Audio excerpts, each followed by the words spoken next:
All right, good morning, everybody. I know it doesn't look like our usual studio, right?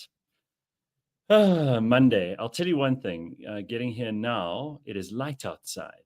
So 5:30 in the morning feels pretty good. I know this is the most freezing weekend, and I don't know about you, but you probably ended up in about 200 conversations about the weather, which is always the most boring thing ever. But it is a pretty bizarre occurrence to have people stuck in Van Riemen's Pass in snow. It boggles my mind, and I can't think of anything worse than imagine being trapped in your car like some of those people were. I know there was one guy who died in a taxi. Um, just the most unconventional thing. So I got back from our trip to Bulgaria on Saturday morning at about 10, and I got off the plane and I was like, what the Friday, not Saturday. Got off the plane. I was like, what the hell is this? It was 9 degrees. There was this really chill feeling in the air. It was horrible. And I thought, I just left Europe, which is about like 1 month shy of winter, and European winter is not pleasant. I suddenly thought, shit, what's happened? Have we like swapped hemispheres? Have we finally done that massive magnetic shift that everyone was talking about in conspiracy theories? Anyway, got here. And by the way, I was on the plane at the same time as that felon, that guy that they've extradited from the UK.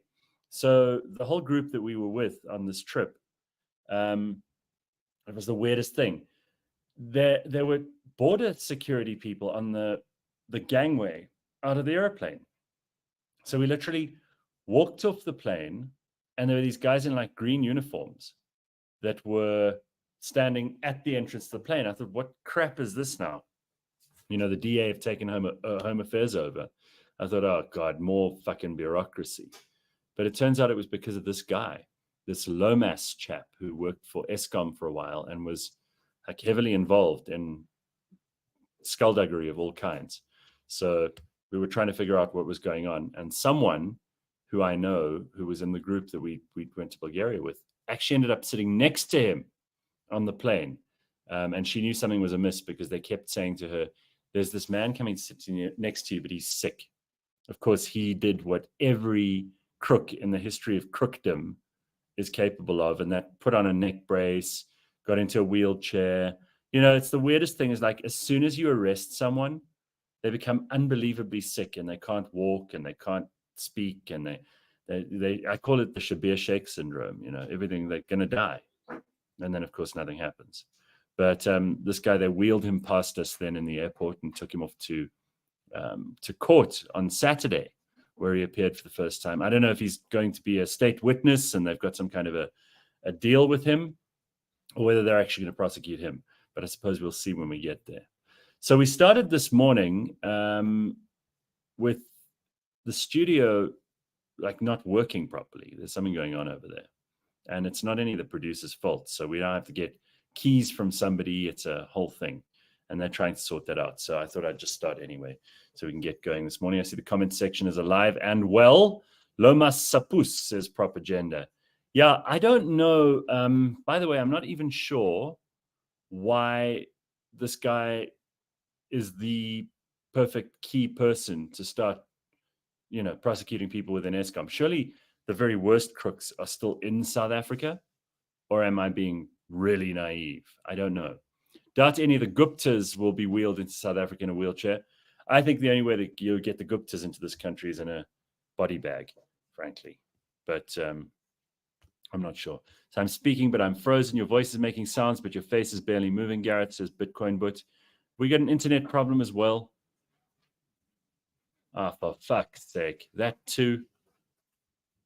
Jesus, this is the most frustrating way to start a show I could ever imagine. I should have just stayed at home. Tomorrow is a public holiday, so there won't be any show tomorrow, but there wasn't going to be anyway. So whoop-de-doo on that front. We're trying to figure out what everybody is going to do for that public holiday, because it's so stupid when it's on a Tuesday. It always feels like, you know, what are you going to do? You can't. It's not like you can go away for the long weekend, especially not this cold one. Otherwise, you get stuck in Van Riemen's Pass or worse. So I don't know where everybody's planning to go, if they're just going to stay at home, if people are just going to chill, whether they're going to do something fun on the Monday night. That's tonight. It's like a mini Friday, but it makes no sense. Anyway, we will try to get the internet side of things working here a little bit better too. Woke up, glad that I'm not P Diddy, says she is lit. Yeah, we can connect it here. I just don't know if now I've got to swap over. So let's just see. All right, guys, I'm going to try and swap over here. I'm producing, I am presenting, and look, there's Leigh-Ann Mole. At least she's here as well. Better late than never. Let me just see if I can re-engineer this to go onto this network rather. Wi-Fi, we want to go onto USB, right? Yeah.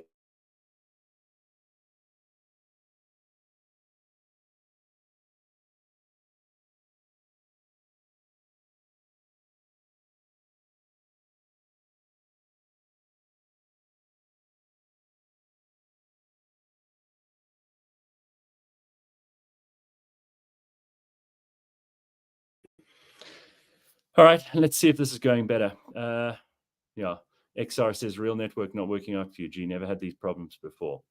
That's not true. James is sabotaging the show because he wasn't allowed inside Sophia. Oh, look, there's Leigh-Ann.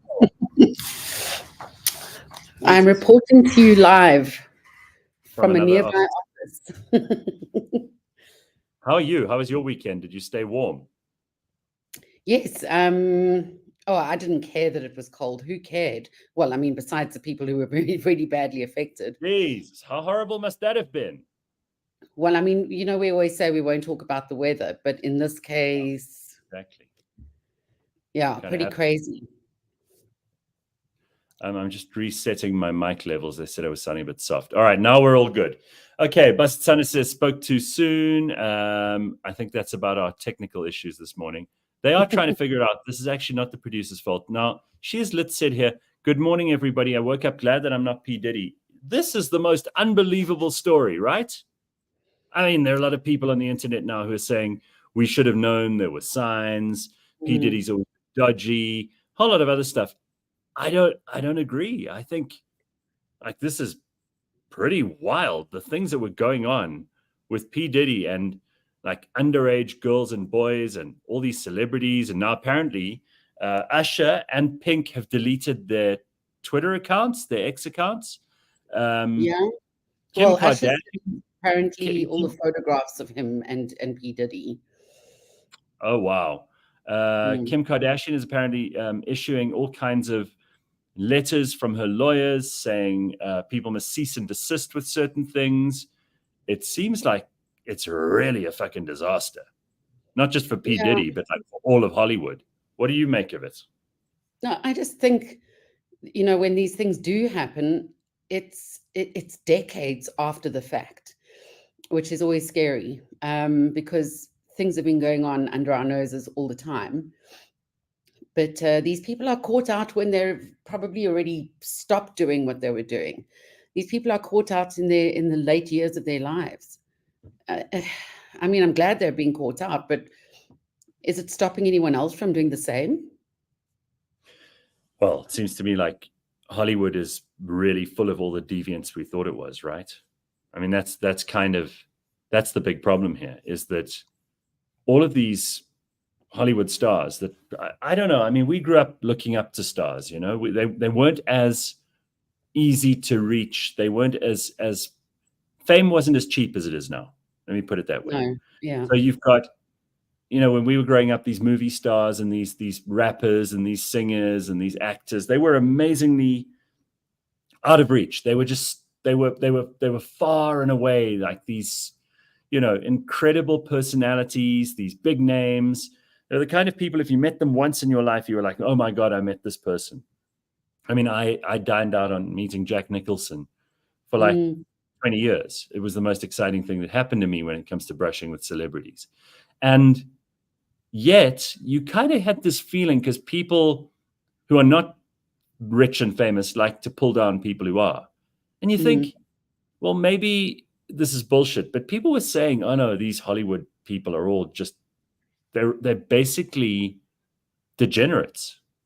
You know, they're hedonists. They drink, they take drugs, they have these sex parties. They're just like, they don't live like the rest of us. They don't do normal stuff. And you would see telltale signs of it with the marriages breaking up, and you'd see people who had these very unhappy personal lives. Their kids were always a disaster. And you think, well, that doesn't come from nowhere. And it's not just because their parents work hard. People's parents have worked hard throughout the world and doing much less glamorous work than being on a movie set. You know, so you think, well, why are these kids such a disaster? Why are these people living these like really, really debauched lives? What kind of world is this? And now it's starting to all leak out. You know, Epstein was the first one, and now you got this thing with Diddy. You kind of wonder. Actually, it started with Bill Cosby, didn't it? Really? Oh yeah, Bill Cosby too. And Harvey Weinstein. And... Yep. Yeah, maybe Harvey Weinstein was the damn wall breaking.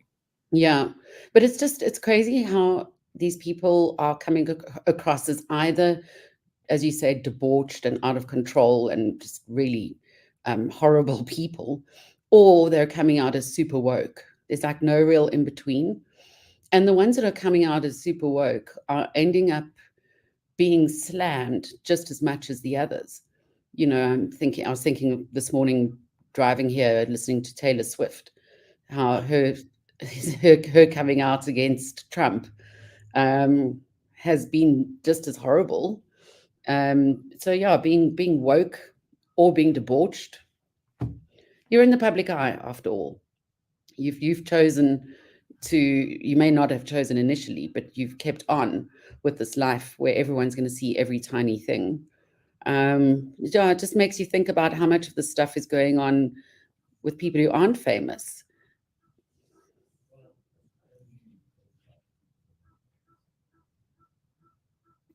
I don't think anyone cares about people who are not famous. I think we care more about these people because they've projected themselves to be better than us. So we have expectations that they are.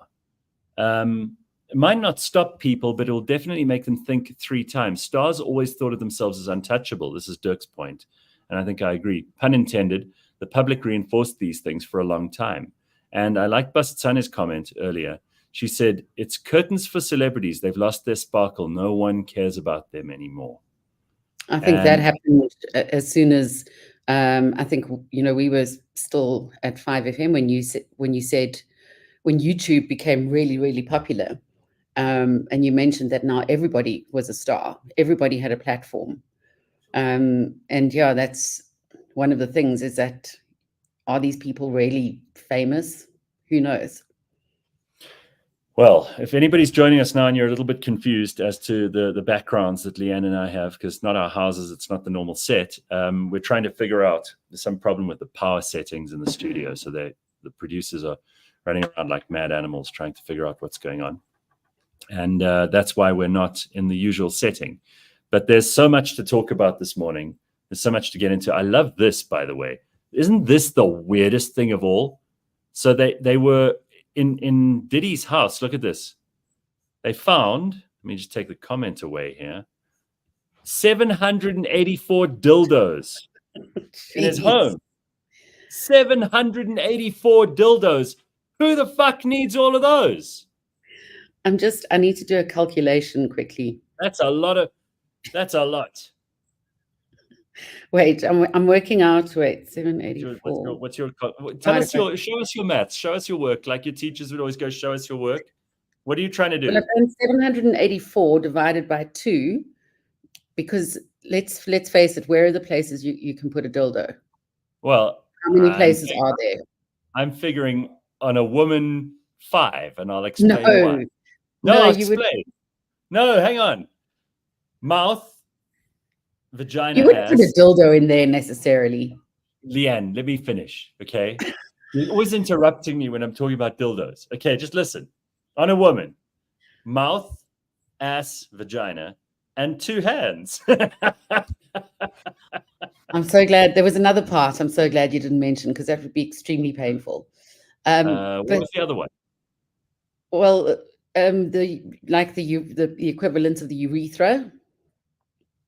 Jesus, Leigh-Ann, I don't think you can get a dildo in there. No, exactly, and that's why I was hoping you weren't going to mention that one. Okay, but let's say, Yeah. But with Diddy, I mean, okay, so he was dodgy as hell. So we can't tell whether he was also into the guys or just the girls. With guys, you got what? 2 places to put a dildo only. Also the Well, hands, I look, suppose. no. Okay. Think of the most pleasurable parts of your body to put a dildo in, right? Yeah, and this It's not was going to not be a your. pleasant thing. Most of these people were there against their will. Diddy had them drugged. It sounds dodgy as hell. I don't think this was a fun occasion for everyone. Like, oh, let's do what's the most fun. Okay, I listened to your theory. Now you can listen to mine. All So right. let's say there are 2 parts on each person. Sorry, not parts. I don't want to talk about parts. Parts Holes. are bad. Let's say, yes, okay. Let's say two parts, right?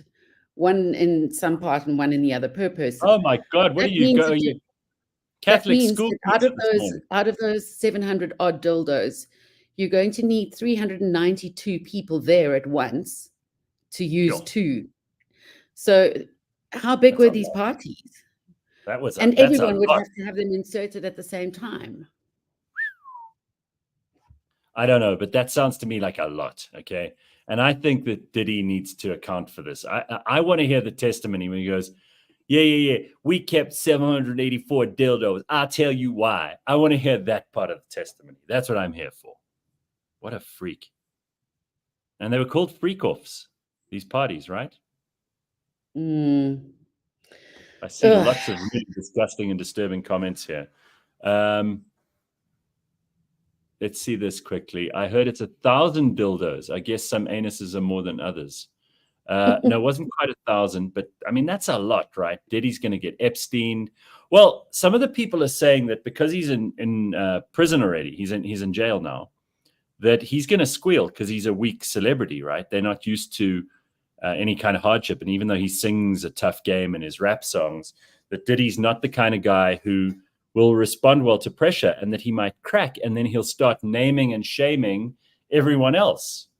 So, this could get very ugly. That's why so many people in Hollywood are running for the hills.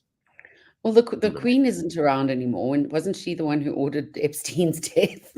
Didn't we Well, say I think that? it was Hillary. I think it was Hillary Clinton. So, Anton wants to know, Gareth, you're famous. Did you ever crack an invite? I was never invited to a Diddy party, and it would have annoyed me 10 years ago, but now I'm kind of pleased. I'm like, thank God. I need to speak to my aunt. Oh, why did she go? Well, it was her 40th birthday 20 years ago, and she's very, very well to do, very much intertwined with the stars, lives all over the world. And her 40th birthday, I called her to wish her. And I said, "What are you doing today?" And she said, "Oh, I'm on P Diddy's yacht. We're having a party." Oh God. Your poor aunt, So is she all right? I think I need to speak to her. There might be some things we could learn. Corroborate some evidence. No, I mean, she would never have been involved in that kind of thing, but yeah, Well, I wonder what she thinks of this now. Oh, no, I'm 100% sure. You never know, hey? Your dodgy aunt. Come on. I don't know. I mean, apparently Fikile Mbalula has got some pictures with P. Diddy. I don't know which other South African celebrities, but I'm sure there are a few. I don't know. Anyway, very exciting. I mean, this is all happening in front of our very eyes. And let's see if Hillary can get into the jail and kill him, because she did that with Epstein. Do you really believe that? Justin Bieber's song lyrics about his P. Diddy treatment are creepy. Well, I also see all these people using Justin Bieber and Usher as the poster boys for like grooming, effectively. That these people were grooming Usher when he was little. He was like put into P. Diddy's care when he was 15 or something.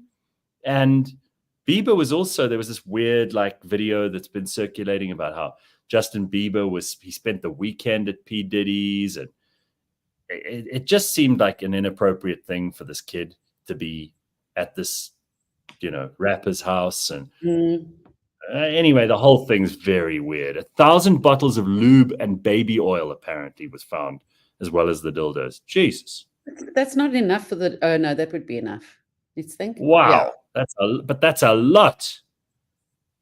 Phew. He probably just got given this stuff by. Oh, can you imagine if corporates were involved, if they knew and they were dropping off dildos and lube and oh I don't know. Ugh. Ugh is right. yeah. Listen, I want to change subject for a second. Have you been to Doha Airport? No, never. Okay, first time I've been there.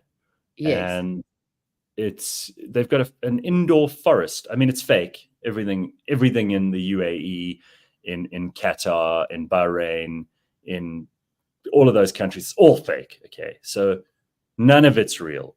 And obviously, you know, if you were outside, and if you did go outside, we did on the night we were headed back because we had a long layover. So we went into the souk. You know what a souk is? Remind me, I've heard of it. A market. It's a market. Yes, that's right. That's where so in the souk, there's this brilliant restaurant that we went to. I mean, it's amazing. I'll show you some pictures later on, but I can't do 1,000 things at once. And if I'm loading pictures, I'm not going to be able to concentrate because I'm a man. We stayed overnight. Well, we didn't stay overnight. We had like 6 or 7 hours between flights. So they arranged for us to go and have dinner in the souk at this beautiful restaurant. The food was amazing. It was just lovely, but we were in a bit of a hurry because we had to get back to the airport to check in before the South African flight. Anyway, they have in the airport this amazing kind of atrium, which is huge, by the way. It's bigger than like the main arrivals hall of OR Tambo. And it's got all these fake trees with fake leaves and fake birds and like forest sounds and fake grass and everything. And people literally like camp out under these trees to get a feeling of not being in an airport, because I mean, who wants to be in an airport, right? Doesn't matter how much you have to distract you. You go from shop to shop. If you've got 3 or 4 hours to wait, you go from shop to shop until you're just overdone on the shopping. You can't do any of that. Eventually, you just need something to do. So I think it was quite clever that they built this whole forest in the middle of this airport. Very clever. Doesn't it have this like waterfall as the center? I've seen people. Right. I think you're thinking of Singapore, which is the only other airport that has anything like this. I've never been to Singapore airport, but apparently it's absolutely amazing. And this one it's between these two. People always say, you know, the two biggest, greatest airports in terms of just being, you know, really thoughtful and clever about doing new things and keeping people entertained are Doha and Singapore. And they both have these for us. So I don't know who did it first, but I've only seen one. Anyway. Well, that's quite an experience. I mean, there are some airports that are really, truly shitty that you just don't want to be in. Well, it just kind of made me think how crap our airports are.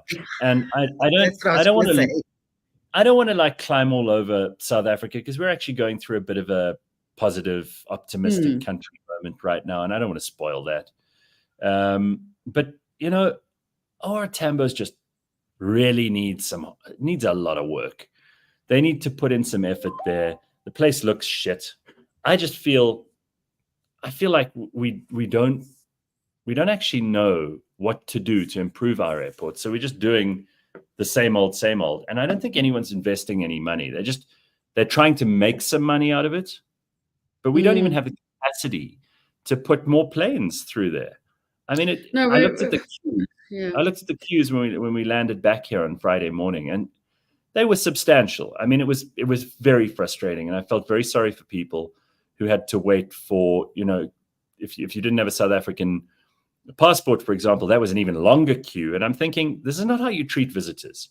We should have that sorted out. So I don't know if it's the Home Affairs people that need to have their hands smacked by somebody, but we've got a lot of work to do to make people feel a little bit more at home when they come to South Africa, a little more welcome. And yeah, there are things that don't have to cost billions that we could do. Because I mean, remember, we are still in a bit of a survival phase. The C word, which we don't like to mention, set us back. And in terms of development, there's not a lot of money to put towards that. Also because Just in case, I don't want the C word to be something worse than this, but it is corruption, right? It was COVID that I was thinking of. Yeah. But Hey, that you got to be clear. There's another C word. So a few C words I'm realizing now. But yeah, we're still in a bit of a survival phase, so we couldn't spend billions on an airport. But there's small things that you can do. You know, I mean, I'm not going to think of them now, but if I had to, there would be. I am asked a couple of questions here that I must answer in the comments section, then we must move on to some other stuff. First of all, this is funny from Congo Chris. He says it was very funny watching you and Ben sitting in the street drinking beers. Yeah, we were. We were trying to be Bulgarian, so we tried to look sad, kind of just sit down on the sidewalk, on the pavement, on the curb of the road, with like a beer. I bought an energy drink called Hell, Hell. No, really, and it was fucking strong. I mean, I didn't get to sleep that night at all. No, it's very bad. And then Rebellious Roots said, "Did you buy any cool things? What's the coolest thing that you saw or brought home?" So I brought home, there were 2 or 3 things that I really thought were worthwhile. The one was, remember there was that sword shop. I don't think it was during our show on Monday last week. It was on Wednesday, at the resort place that we were staying at on the last little bit of the tour. And there were a bunch of swords there. And I bought a sword, which was magnificent. It's like, the blade is stainless steel, the handle is brass, and then there's even some tin on it as well. So it's like 3 kinds of metal. And it's beautifully put together. And we actually met the guy. Did you bring that home with you? Yeah. So you check it in, and it goes into the hold, and then it goes all the way through. But you have to check it in as fragile or as oddly shaped baggage or whatever. And because it's not sharpened, you know, you can't buy a sharp sword and check that in. But I bought one that had a dull edge, and they were okay with it. So how did it? What? You can't bring a sharp. What if you bought a new sword that was sharp? Well, these ones you can. Well, I suppose maybe you can. I don't know. I wasn't going to take the chance. But these are decorative, so you can have them sharpened because it's a real sword. So I can have it sharpened here in South Africa by somebody. But why would I? I'm not going to war with it. It's just something nice to have, and it's heavy. It's like 2.5 kilos. It's substantial. And it's very, very cool. So that's the only thing that I bought that was probably interesting and worthwhile. Raven says Singapore has real plants and the waterfall. There's even a butterfly sanctuary and beautiful sunflowers on the roof. That's magnificent. Okay, so I think probably Singapore wins then, just because it's real. Yeah, I think it's like a central waterfall. Looks like a centrifuge coming out from the ceiling or the sky. Yeah, no, Singapore is a different universe. I do get the feeling though, in going into Doha, and I've been into Dubai. I haven't been to Abu Dhabi, but Doha is beautifully put together. You can see someone was given the job of making it not only functional and very kind of first world, very 2024. You know, it was probably a lot of it had to do with the World Cup that they had there, but you know, the streetlights are palm trees, they're palm fronds, and they've gone to the trouble of making big public spaces which are clean. I mean, I know Qatar is full of basically slave labor, you know, the indentured servitude that people enter into either willingly or not so willingly to make the place run is not great from a human rights point of view. But man, does that place work. And it's a snapshot of, and I can understand why so many South Africans have moved to the UAE or to Qatar or Bahrain or whatever. It does feel like you're living in the future. And I think that there's something to be said for that. I've never been massively complimentary about that part of the world because I do think a lot of it is fake. But man, does it work, and is it good looking, and have they spent money on creating cities that are better than anything I've seen in America, better than anything I've seen in Africa, better than everything I've seen in Europe. If you're Mm. thinking about modern cities, those should be your template. And obviously Singapore, but I haven't been there, so I can't speak with any certainty about that stuff. Well, I mean, there are not many modern cities in Europe because there were cities there to start with, which are centuries old. But do you not think it has something to do with having an open space to start from scratch on, in terms of your city planning, and you there's no Oh infrastructure yeah, to of start, course, so of you course. develop it You all don't have, yourself. yeah, you don't have to work too hard to, preserve or protect or incorporate stuff that's already there, Mm, because there wasn't anything there. It was basically, mm, in the 70s, there was absolutely fuck all. It was just sand. So yeah, that helps, but very, very impressive. And I've got to give credit where it's due. I think that the rest of the world can take a couple of lessons from the way that these cities are run and mm. established and laid out. Beautifully done. 'Cause I Durban mean, I've Airport's the pits, one international flight a uh, day. OR Tambo's Spur is a great asset. At King Sharko, we waited 45 minutes and kept freezing. In Cape Town, there are self-scanning machines for SA citizens. Listen, we've just got to get fucking with it now. I'm tired of our country being the laughing stock where we, everything you expect, African time and systems down and all that shit. I don't want that to happen anymore. We don't have an excuse. We've got to compete with the rest of the world, which means we have to get our stuff working. Come on. yeah, no, I hear you. I had the privilege of attending a really cool conference. Was it last week? Yeah. Hmm? Leadership SA, and a Oh, lot of yeah. the talk is about the future and where we're going. But I tell you what, in terms of, and this was very much marketing related, marketing slanted, and certainly the sessions that I attended. But in terms of that part of the world, we really are quite far ahead. I was excited to see that one of the AI, VR, we do all of them. We do VR, AR, IR, BQ, TCU. But I don't one know of the what any of that. You lost me after AI. one of the VR or virtual reality experiences that the company I work with created for one of our clients appeared without warning on the screen while I was in the audience as an example, a prime example of how to use virtual reality in promoting a brand. And we were compared a lot to other countries and what other countries are doing. And in terms of that, we really are at the top of our game. We're doing amazingly with what we have.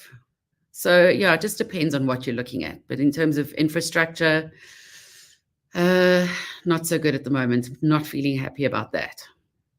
Judith says, our Tambo looks like a typical shopping mall, especially after you've gone through immigration. I would not recommend change. In the floors, they're I horrible. would Please upgrade. recommend. Oh, right, the floors.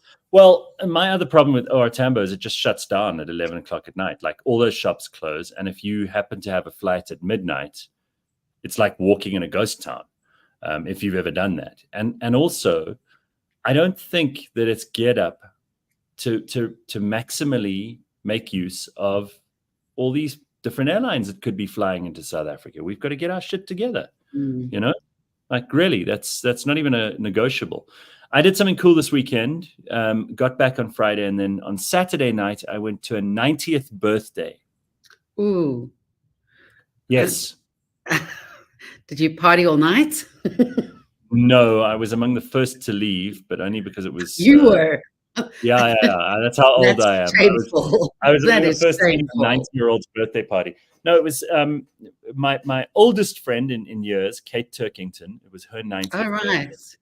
She is a phenomenal human being. I mean, I just don't know how to, I look at her at 90 years old and I think that's like double my age. And she has so much energy. She's sharp. She is physically active. She still travels the world. She was in Patagonia this year. She's got such a lust for life. And I have so much respect and admiration for her. That's And amazing. she asked a bunch of us to make little speeches. But she was so funny. She made a speech at the end of it, which was just absolutely hilarious. She's very clever. She's very funny. She's such an asset. I said in my speech, I'm very proud to be alive in the time of Kate, because she's setting an example to everyone else. You get people who are already old and useless by the age of like 40, 50. Yeah, or just have this old mindset. Yeah. I mean, like Ben's been 40 since he was 11. Listen, I'll give Ben credit, because Ben was actually I've never traveled with Ben before. He was fun to travel with, because we walked around, we did things. We weren't just sitting like drinking beers. It was proper travel. We like walked around Sofia, went into cathedrals, walked across this this kind of bridge to this lake, to this other side of the place where there was a golf course. Like, we did cool things. Like, I wouldn't have done that if it was with someone who, I don't know, they complain about, wanted to relax. I don't want to walk. I'm tired. This is very far. Like, he wasn't moaning about any of that shit, and he was lots of fun to be with. So I'm actually, and I will give Ben credit. At 7:00, I'll play you 2 quick videos. They're about 1.5 minutes each. So altogether 3 minutes. It's not long, but that should give you some insight into the trip. He put together these little kind of vignettes of what we got up to. So it was really cool. And yes, you're right. Ben is an old man, but some people, it doesn't matter how many years they've been on Earth. They're just fun. That's Kate's thing. She's fun. Lovely to be around. Amazing. I mean, imagine, like you say, she's double our age. Imagine being told now that you were going to live for as many years as you'd already been alive, but you'd be starting off with such a solid base already. I mean, there's like no limit to that. That's unbelievable. Well, it shows you also you can, obviously, good health notwithstanding, because you don't always have a say in that. Some people just are very unfortunate in that respect. They are not healthy. Maybe their mental faculties start to decline very suddenly. It's not always easy to say, oh, well, she's 90. What's wrong with you? Yeah. Somebody asked in the questions here, does Kate have some tips on how to have a good life? Well, people are always asking her this, and she didn't really say, well, here are my tips, but she started off her speech by saying the most important thing to her is to surround herself with clever, funny, interesting, fun people. And I don't want to paraphrase her, because I recorded the first kind of 9 minutes of her speech, and it was longer than that, but my arm just couldn't stay up for that long. But she was so complimentary about everyone else. She was talking about everybody else. She was talking about her kids, her grandchildren, her friends. She's the sort of person who I think it's more about connections, and it's more about. I mean, this is exactly what we spoke about last week, where we said the key to happiness is what was the word? Was it connections? Connecting exactly with people. Right. Yeah. So she bears that out. So therefore, it's got to be true. There's an actual example, somebody who's living that right now. And then there's the research that they've done, which kind of bears the same overall conclusion. Yeah. But it says, my grandfather is 92. The only thing holding him back is his eyesight. Yeah, something goes at some point, right? And you either decide, well, this is how I'm going to live, or you decide I'm going to die. And hopefully it's the former, not the latter. Gareth, we must first get rid of the comrades and chiefs who have their dirty pasta and Mboro looking like hands all over our shit in this country. Dumisani, you're very angry for a Monday morning. Just calm down, all right? Calm down. Bitcoin Butch says the best thing to do in Eastern Europe is to drink local beer and walk around. Probably. Wait, we've got an update from James. What's happening? We're setting up studio. Oh, you broke in. We did break in. I gave them permission to break into the room that they didn't have a key for. Did you kick it down? You kicked it. Nice. Good. We're going to go set up. All right. Should be able to. All right. Very good. That's excellent. Isn't that great news? They've broken in. Does that mean that we're moving over? We can be together again at last. Yeah, they had to break into a room where the distribution board is, so they could switch. I mean, because they can't find a guy with a key at this time of the morning. You know, these are the little things that you don't want to deal with first thing on a Monday morning. That's why I say that it's so strange. It's not the fault of the producers. I worked from home on Friday, thinking, because I needed, you know, you need a good few blocks of time to do certain tasks. So I said, no, look, I need to work from home.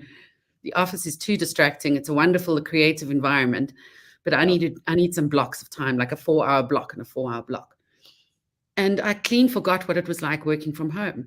The internet wouldn't connect. The cat vomited on the floor. A rain spider. I had to fight with a rain spider. I had to move my car because it was in the way. The doorbell kept ringing. I was like, you know what? I didn't get my blocks. It's horrible. I tell you another thing. This whole working from home thing, that was the aberration. That was weird.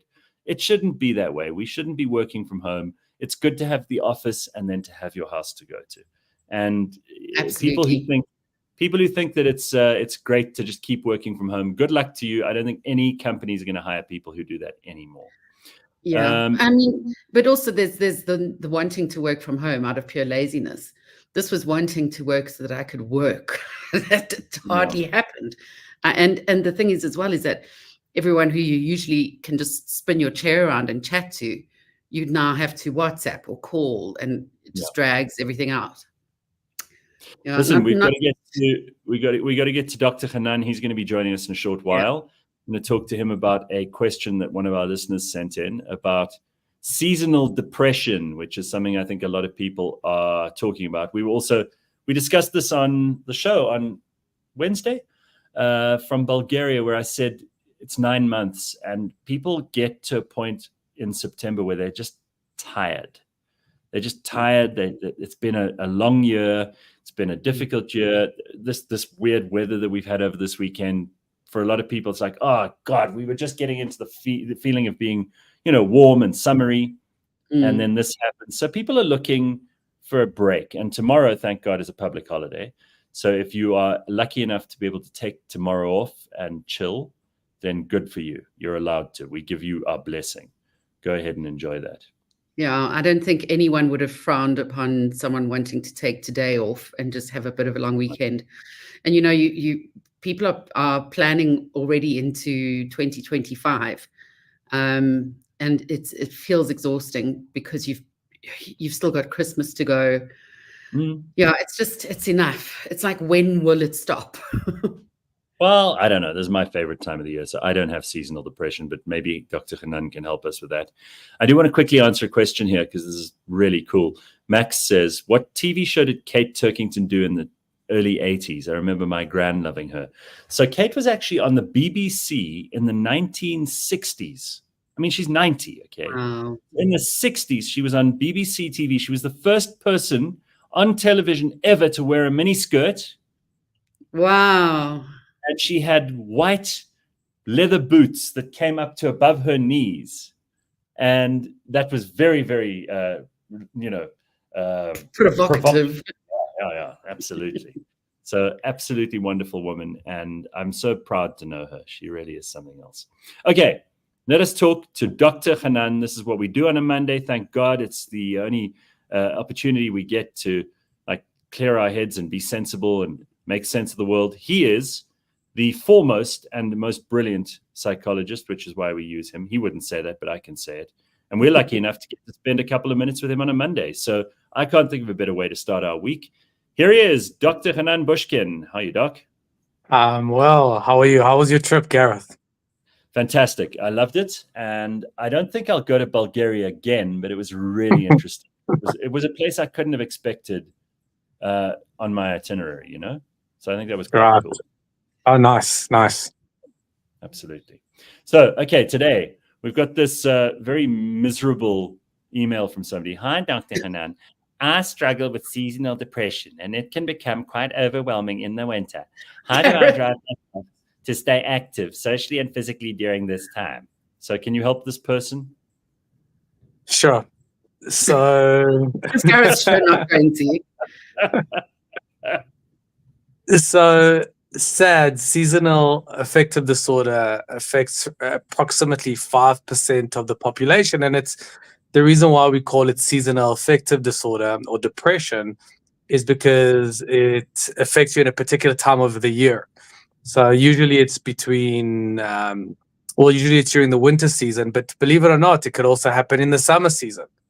And the reason why it affects people is because of the social isolation and the fact that your body is feeling different. People must understand depression is heavily linked to your physiological state. If you don't look after your diet, it will affect your body. If you don't look after your exercise, it will affect your body. If you don't look after your sleep, it will affect your body. If you don't get enough sunlight, it will affect your body. So what happens during winter, and by the way, the greatest effect on your body is lack of social engagement or social interaction. So we call it a body budget. You know the coin theory? If the right people will add value, will add coins to you, will make you physiologically regulated, and the wrong people will steal coins away from you, will make you feel physiologically dysregulated. So we want to, and during winter, people, because they isolate themselves, they don't get to engage with people, they don't get to go out, they don't get to socialize, they don't get the vitamin D, their sleep might be affected, and the body just feels not nice in inverted commas. So the way we deal with it is we get your body regulated again. Get good sleep, get good diet, get good exercise, start engaging and participating with people that care for you, people that physiologically regulate you, have family engagements, have family meetings, have family arrangements, friends, colleagues, but overcompensate with what you usually lack during winter and act as though you are in an engaging summer, let's call it vibe, and connect and participate in life. That's the way we deal with it. So that Don Kitty says that voice is going to make people write in for sure, Gareth. So, okay, it sounds like, and Azalea says it sounds like it was made up. It wasn't made up. But I'm confused because this is usually a condition that affects people in like Scandinavia where they don't get enough sun. And we know that one of the best things, I was listening to Andrew Huberman the other day, who was talking about how you wake up in the morning and feel energetic. And, there are lots of people who are studying this stuff and who are genuine experts. And then there are a bunch of hacks as well who try to come up with, tips that will make their podcast successful. But he said, one of the 4 things that you've got to do if you want to start your day right and you want to feel energetic and get a lot done that day and, feel like you're a purposeful creature is to get up and look not directly at the sun, but get some sunlight in your eyes, because we know chemical processes start to happen that affect your circadian rhythms and that get you moving, that get your brain working, that release the right chemicals in your brain. Adenosine, I think it is the chemical.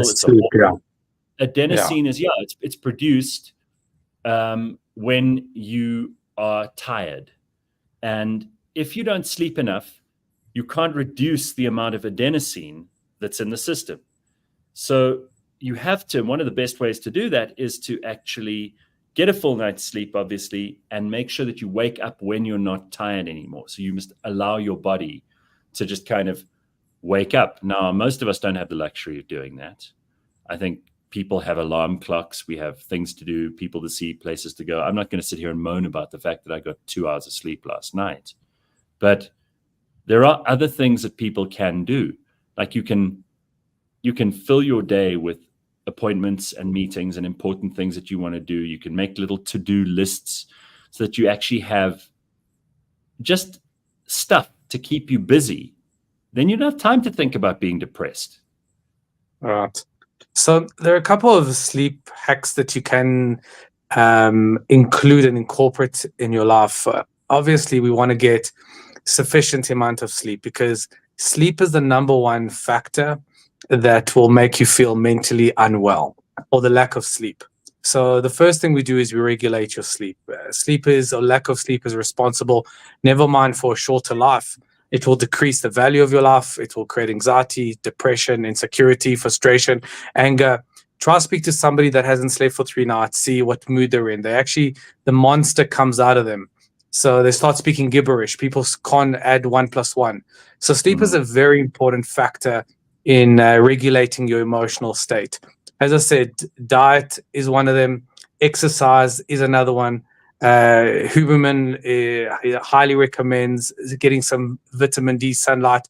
Morning sunrise, looking into the sunrise for a couple of seconds is also very effective because it regulates your circadian rhythm. But what people don't understand is 2 other things. Number one is people, but the right people, the people that add value to your life that I've mentioned. And to your point, Gareth, people do not value being busy with productive things.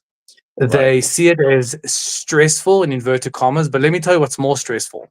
What's more stressful is doing absolutely nothing and falling into a deep depression. The definition, at the bottom line, the definition of depression is when you're standing still and feel stuck in doing nothing. So the moment you're standing still and feeling stuck in doing nothing, you will get into your head, and that is when you'll feel anxious and you'll feel depressed and you'll feel stuck. You want to move forward, but you want to move forward towards things that are meaningful and valuable to you, things that create value and purpose in your life. So sit down and think about, what do I want to create for my career? What do I want to create for my financial security? What do I want to create for my relationships? What do I want to create for my health? The year is coming to a close, and this is a great time to reflect. What do I want to create before the year closes? And don't wait till January. Like, we don't wait till Monday. We start now.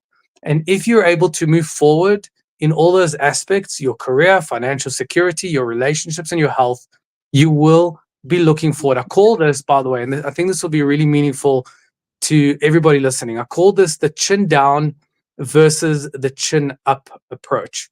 The chin down approach is looking down and going, why do I feel this way? Why me? Victim, victim, victim.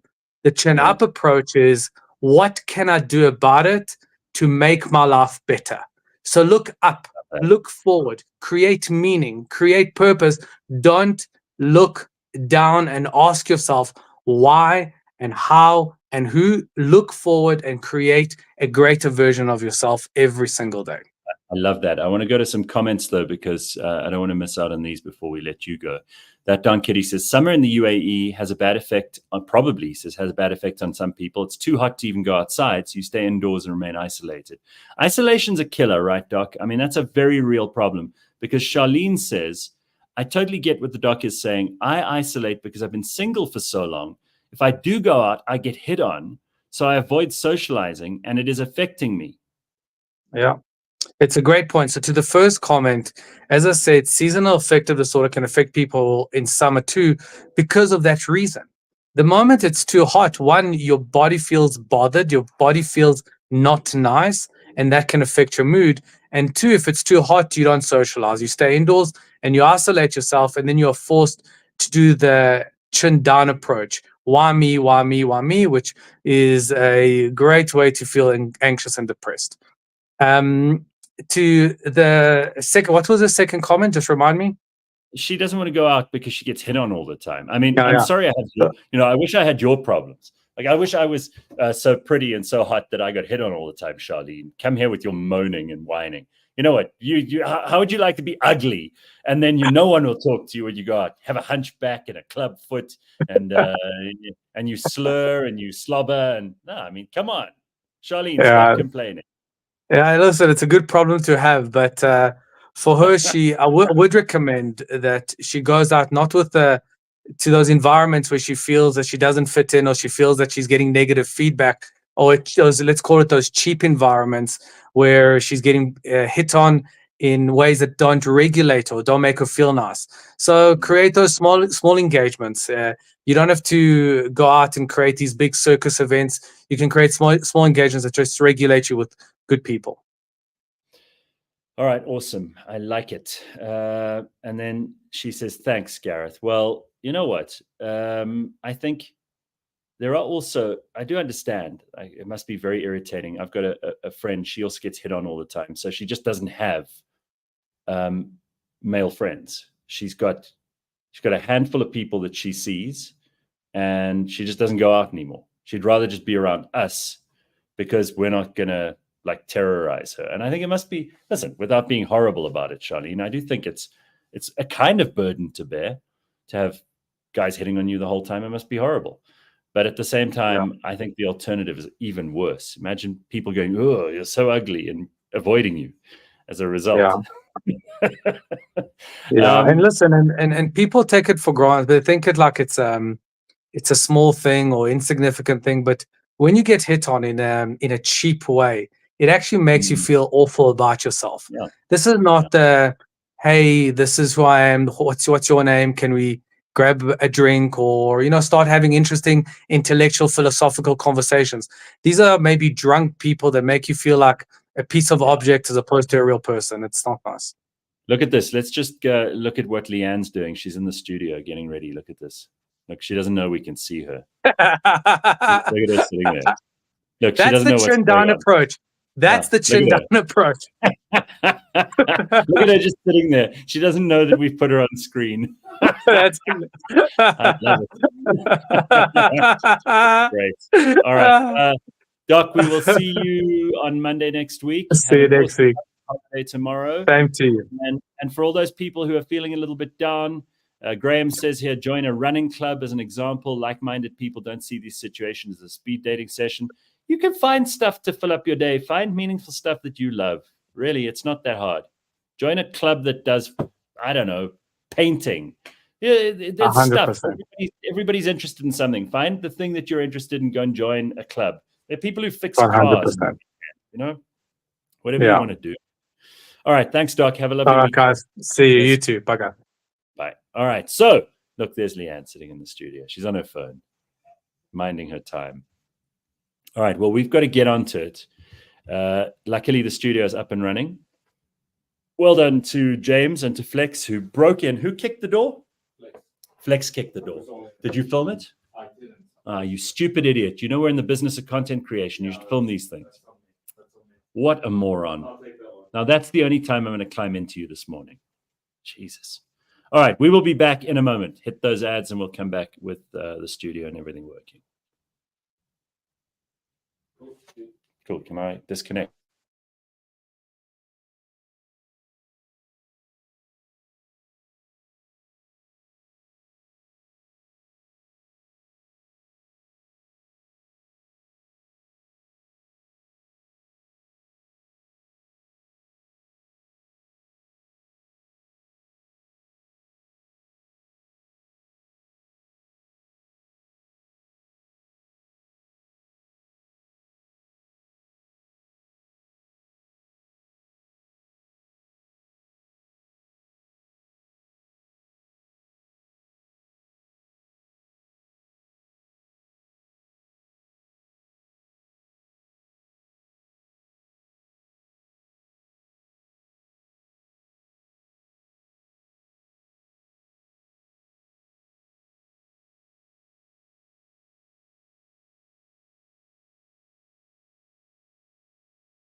What's happening, guys?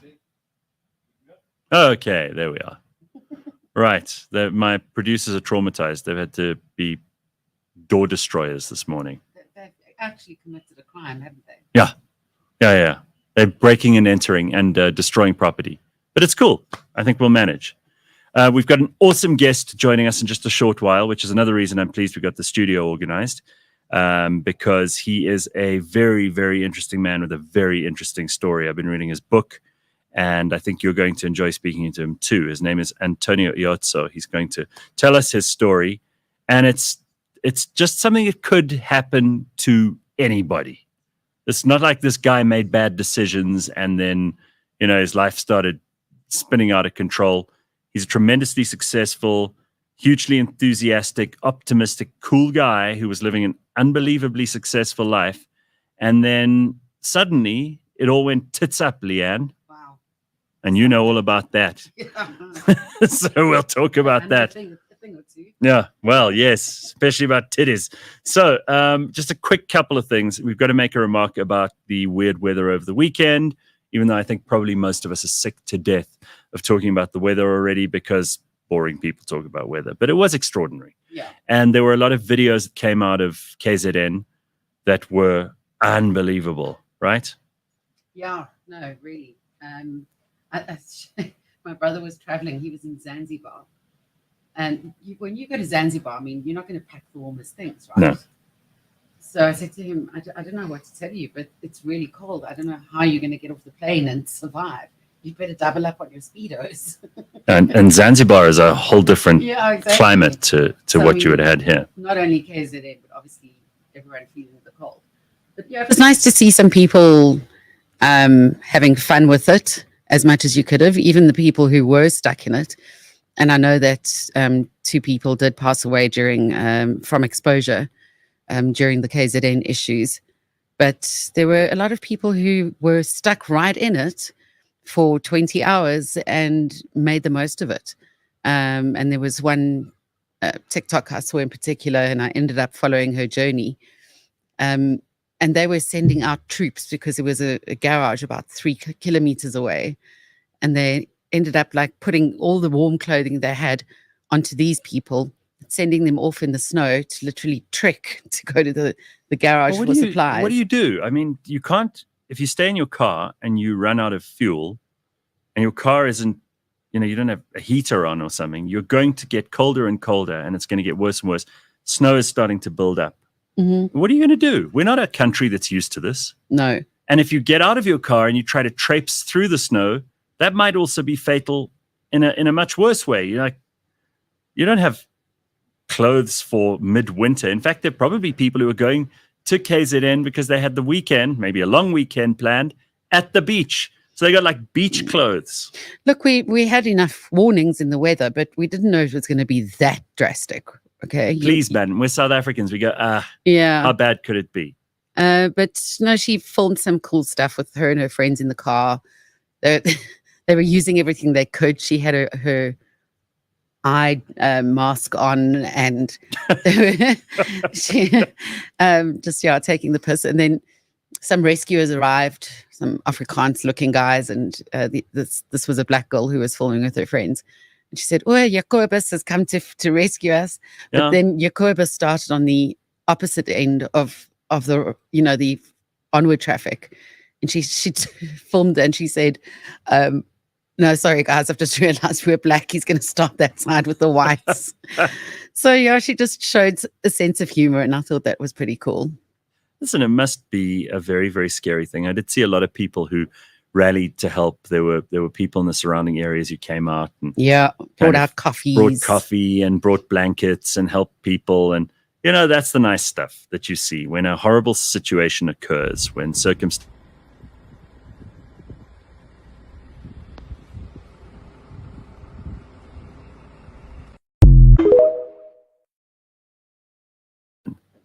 And it doesn't look like it was a fun thing, but it kind of must be if you survived it.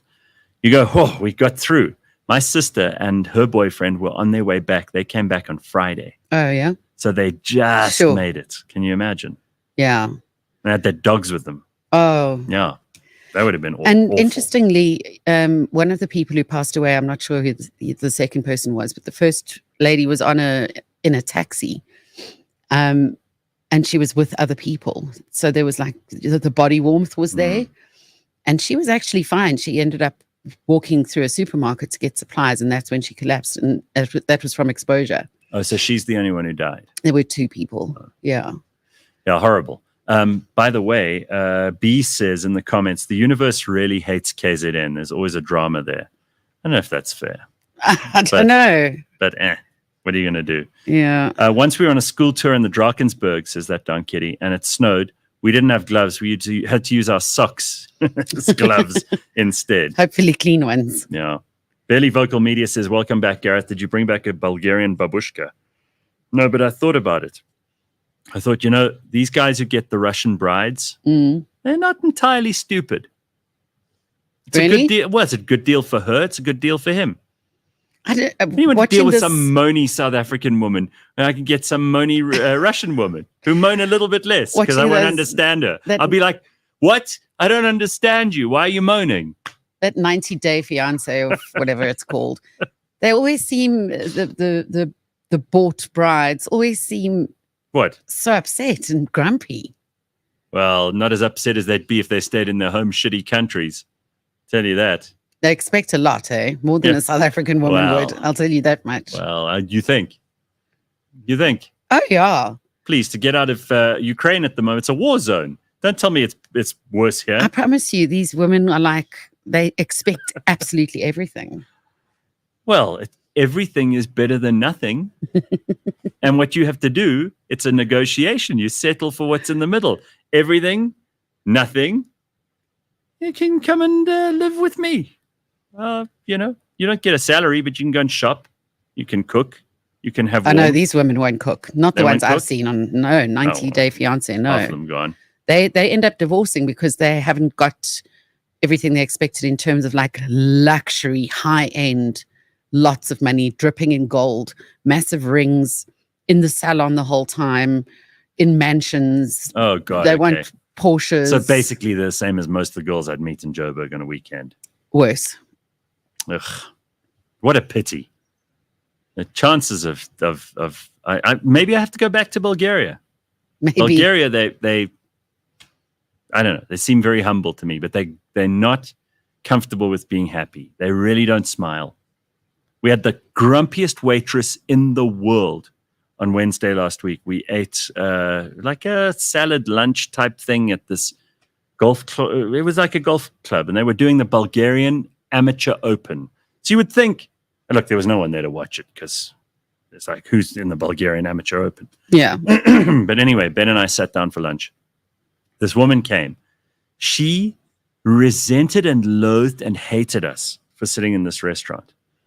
You could see she was like, what do you want? You want a club sandwich? And are you sure it wasn't one of those restaurants where they treat you badly on purpose? No, and she was, look, I don't think she's very happy. She probably lives in some like Soviet apartment block. So I don't think she's got a lot to get excited about on a day-to-day basis. But she really didn't like us. Like when we ordered, she was going almost like she didn't want to be there, anywhere but there. So you know what? I take back everything horrible I've said about South Africans.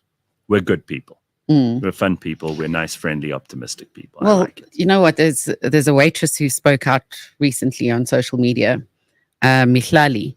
Yeah. And I've actually got some pics there, James, if you have them. Okay, what's this? But she's a former Pretoria restaurant waitress, Mihlali Nobavu. And her TikTok went absolutely viral. And now it's put a cat amongst the pigeons. She was speaking about a restaurant called Babel out in Pretoria. I've never heard of this restaurant. Is it famous? Yes, apparently very, very popular. Okay.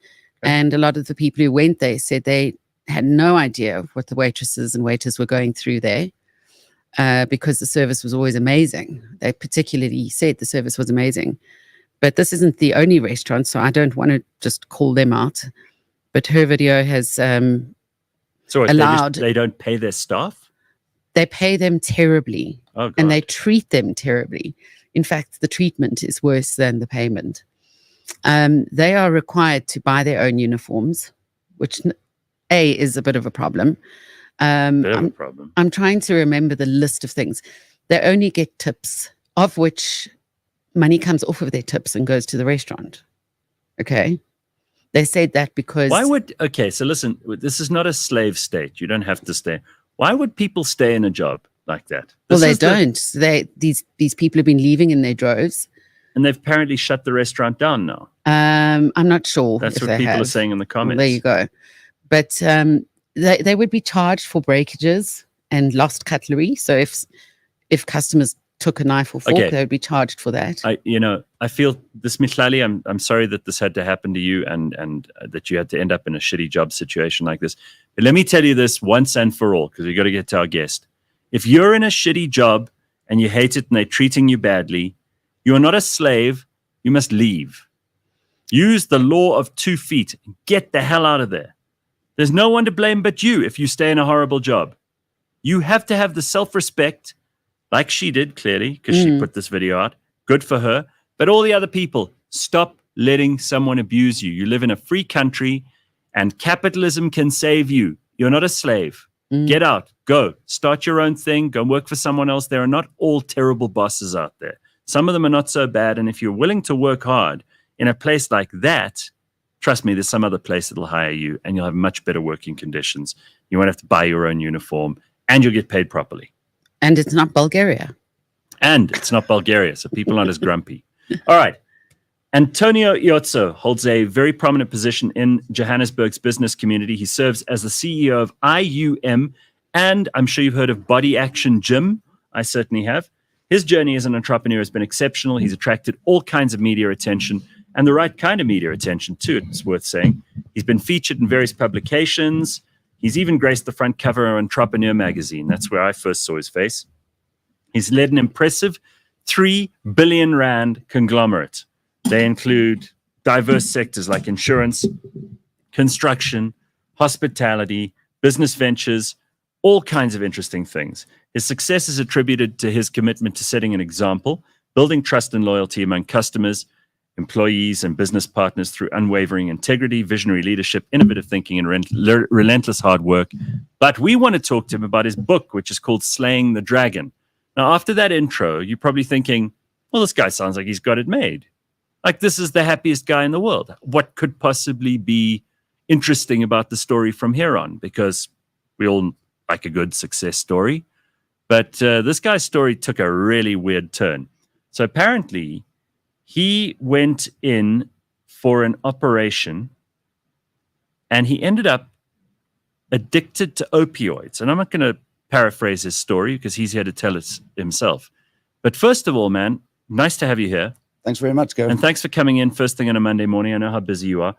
I have seen you and heard of you a long time ago already. And I knew you were this big macher in the business community.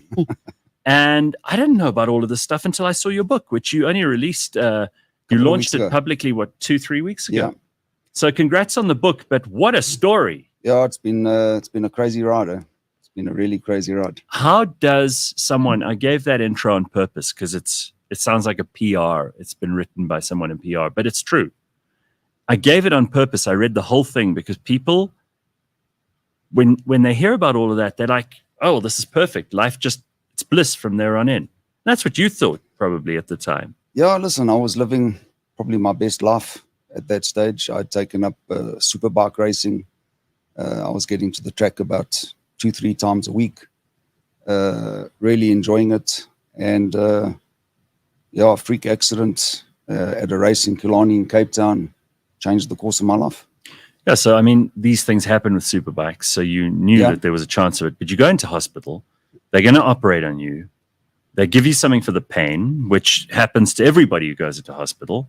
Leigh-Ann has been in hospital so many times. Surprised she's not an opioid addict. But I didn't even know that they, I mean, how long ago was this? So it was 2018. So, I mean, I didn't even know what an opioid was. That's the thing. I don't think they're allowed to give them out anymore.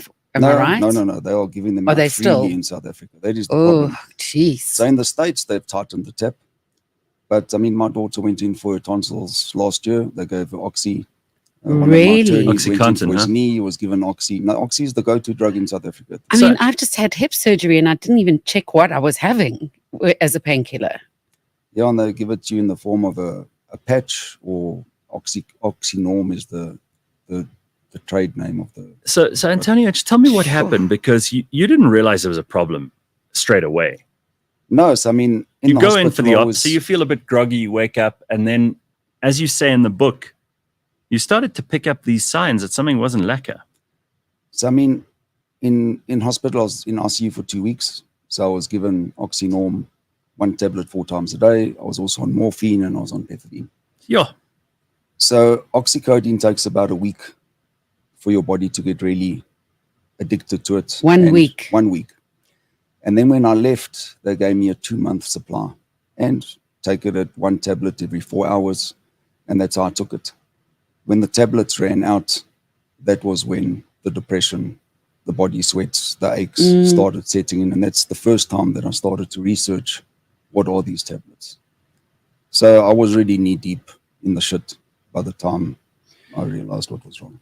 So when you say you're knee deep in the shit, like, you obviously couldn't control and look after the business at that point, because you No, I were did. you were trying to do both. I did both. I mean, the first time wasn't the worst. I mean, the first time once I read up on it, about a month after I knew what the problem was, my wife went away on a girls' weekend away and my son was out racing. And I actually went cold turkey myself over 5 days. And I What did managed that to get feel off. like? And that was the worst experience, the second worst experience of my life, because I tried again later on, and that was even worse. And I got off. The thing is that Oxy really does help for pain. And so the accident was in the March. I went back for another surgery in the November to take my plates out, and they gave me Oxy again. No. And the I mean, thing this, is that you'll take it for the pain. And I thought, you know what? I can get over this. I've managed to conquer this tablet once before. I'll be able to do it again. And when the time came to getting off, I really didn't want to go through the withdrawal. So I actually went to my doctor and I said, listen, what do you give someone who needs to get off Oxy? And they didn't know. So they phoned a pain specialist and they came back with this new super tablet called Suboxone. And she said, just pop it under your tongue. In 20 minutes, we'll start working and we'll take all the withdrawal symptoms away. And lo and behold, it did. It was the most amazing tablet. And so I took this tablet. What I didn't know is they just transferred me from one opioid to No. another. Oh, come on. So from a short-acting opioid to a long-acting opioid. And my worst experience was when I tried to go cold turkey off this tablet. And then realized that the withdrawal symptoms are like 5 times worse than oxycodone. So, and that's what the drug rehabs do. When someone goes into rehab for heroin or for Oxy, because for me, Oxy is just legal heroin. Yeah. Really, really is. When you come out and the guy says, listen, I'm clean. Yeah, you're not taking heroin, but they've just transferred you onto another opioid. And then you leave addicted to something else. I mean, and it's as recent as 2018 that we didn't know what was going on. I mean, I've watched at least 1 documentary and 2, like Hollywood movies, which are highlighting the opioid crisis now, and it's popping up in medical series all the time. They've got a big problem And in America. Now we know, but we didn't know until very recently. The thing is, one of the reasons why I wrote the book is, if you look at a lot of those Netflix documentaries, it almost looks like Oxy's for the poor. It's for the poorer communities. You know, they highlight these poor towns in the States. But Oxy doesn't discriminate. It catches a lot of people. The thing is, if you're wealthy or affluent, you're too ashamed to actually come out and say that you actually got a real problem. So that's what I found interesting about the book, is that you are very open and honest and vulnerable about what you went through. And that's not something you meet CEOs who they're not willing to do that very often. People who've built up businesses because they want to seem like they're superhuman. Yeah. Right. And you even said the first time you went cold turkey and you decided, I'm going to get off this stuff. I mean, that's the same kind of mental strength, the same kind of perseverance that you need in business if you're going to do what you've done. But even you admitted that it was impossible the second time, and the first time you got through by the skin of your teeth. Yep. It's an awful thing. The human body almost doesn't have the resources to be able to beat that kind of drug on its own. Listen, what you don't realize, and I mean, if you've never been an addict to an opioid, in the beginning of my life, I used to really think happiness was a choice. And I had a guy working for me at my gym, and he was bipolar, and he used to come in some days and say, listen, I'm really not feeling good. I'm not happy. My chemicals aren't right. Mm. And I was quite hard on him. I used to say, like, listen, get over yourself. Happiness is a choice. I choose to be happy. Right. And what I soon realized is that happiness is not a choice. It's a chemical in your brain. Mm. And if your dopamine and your serotonin levels are out, doesn't matter how good your life is, how much money you got, how healthy your kids are, you are totally depressed, thinking about suicide. You've just made me depressed. Yeah, 'Cause I go around saying to people, happiness is a choice. Pull Yeah. up your socks. Yeah, You can do like this. Yeah, Pull yourself out of So it. that's changed. You don't say that to people I anymore. don't say that. I actually went back to him and apologized for the way that I actually treated him. Really? Okay, so help me understand. Again, this is not something that you put yourself in the way of. You know, there are people out there right now, perhaps, who are injecting heroin into themselves. Like drugs, they're finding various versions of these over-the-counter medicine, stuff that you can get at the pharmacy that will get you hooked for life.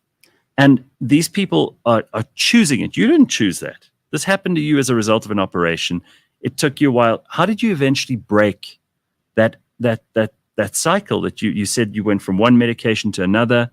But how do you get out of it? Because you're not on anything now. No. So I had tried so many times and failed so many times to get off the oxy. So like you try and you start. I mean, I went through a stage where I was really abusing the drug. At one stage, I could take a box of the stuff at once just to And what does feel. it feel like? The thing is, when you take it in the beginning, within about 20 minutes, it starts working and you get a slight happy feeling and you just feel happy. And it lasts literally for about 20 minutes. But that's the term chasing the dragon that's used in heroin. It's the same in oxy. You're now going to start to chase that happy feeling. So when you take the drug, you're waiting for that happy feeling. Over and above the pain subsidy that you get, you're now chasing the happy feeling. Your body starts getting used to it, and eventually one tablet's not enough, so you take two. But I need to understand, because I've never been on morphine or anything else, and heroin clearly has some really good feeling. Otherwise, people wouldn't do it. But are you saying it's just a mild happiness, or is it like a euphoria? It's a euphoria, like you really feel good. Like if you had like your happiest, like you just feel great. Like you're happy, you just happy in yourself. Everything's lekker, you're fine. You feel like you are on a holiday with your family and friends. You're just having a good time. Is that kind of the happiness? It's like a background Put yourself happiness? back to like when you were a kid and you had to wake up in the morning and you're leaving for Durban on your family vacation. So it's like You're just excitement. excited and you're happy. Heroin is an elevated feeling of that. So heroin is more than that. Oxy is a version of what you get with heroin. So that's what you actually start to chase. I just want to go to Melinda's comment here. Sorry to interrupt you, but she says, this is Melinda who helped you get the book together. This conversation is such an important one in the bigger landscape of talking about addiction. Well done to Antonio for having the courage to talk about the dark shit. That absolutely is one of the reasons that I wanted to have you in here this morning, because people don't talk about this. No, they don't want to. So you go from the happy, and then obviously there's a great sadness and depression that comes after that, because you can't get what that happens is feeling back. you need to keep taking the tablet, because when you take the tablet, you're artificially inflating your dopamine levels in your brain. Mm-hmm. So anything that you give your body artificially, your body is going to stop making it naturally. So when you stop taking it, you now don't have that dopamine production, and it takes your brain quite a long time to start getting its production going. Mm. So it's in that period that your serious depression, your bouts of depression. So in the quest to chase your happy feeling, you start taking more and more tablets. But eventually, you never get your happy feeling back. That happy feeling never comes. Oh. The reason why you're taking the tablets is so that you're not depressed. then trying to get off. So you go through stages where I'm abusing the tablet. Then now I'm trying to taper down, and I'm trying to take my one tablet every 4 hours. The problem is it's such a fast-acting drug that it takes 20 minutes to work, works for about 40, 45 minutes, and then you've got to wait another 2 hours before your next tablet. So it was like just the biggest roller coaster ride. So while I was working, I'd take my tablet, my office door would be closed. As the tablet starts to work, I'd open the door, tell my PA, listen, I can see people for 45 minutes. As I feel the body sweats and the body aches starting to come in, I'd close my door, I'd lie on my couch, and I've got to wait out another 2 hours. And when I say I'd sweat my whole body, from my socks, my underpants, my pants, everything gets wet. 2 hours later, I take another tablet, I go shower, I change my clothes, open my door, and I'm ready to see people again. And that would happen about 3 times a day. What a way to live. It's torturous. It was terrible. And I put on a big facade. I mean, my staff didn't really know what was happening. My telltale sign was that you would catch me maybe in a bad mood on the way down. But it was a big facade that I put up. And the family and friends, did you show any of that to them? No, they didn't really know. I mean, my wife knew I was taking the drug, but she never knew how bad it was at the office. Did it put pressure on the relationship? I think she was worried about me. But what I didn't want to do is, I mean, I come home and she says, how was your day, babe? I'd say, no, it was all good, babe. Had some meetings, was busy. I wouldn't tell her that I took 40 tablets. I sweated my clothes out 3 times, thought about committing suicide a few times, changed my clothes 3 times. All in one day? And that happened every day. For how long? The worst part of it was for about 18 months, 2 years. Yeah. Jeez. Yeah. Oh. So this is in like 2018, 2019. It was 2020 as COVID hit. And so COVID, this is what I'm getting to, is like COVID comes. And now you've got that in addition to all of this stuff. It's like a nightmare. Yeah, and I was building a multi-million rand office block. I was expanding the business. I decided to renovate our house and move out. And I think that's just my personality. As things start getting worse for me, I just start taking on more responsibility. So I don't actually have to think about how bad things are going. That's interesting to me too, because a lot of people would be relieving themselves of responsibility. You added new things to it, but were you as effective? I mean, was there any diminution in your ability to make decisions, to do business? Because it sounds to me like you were almost like, you know, you get these people who are functional alcoholics, that they can work from Monday to Friday or whatever, but then over the weekend, they're basically like zombies. And they get back to work on a Monday and they climb right in. Is that how you were, or were you less effective? Are you able to make rational, because you know you're taking way too many of these things and you're not an idiot. So you're going, I know this is probably bad, but how do you rationalize that? So now I would actually say I was super effective. But if you understand how opium or opioids work, your body becomes so used to them.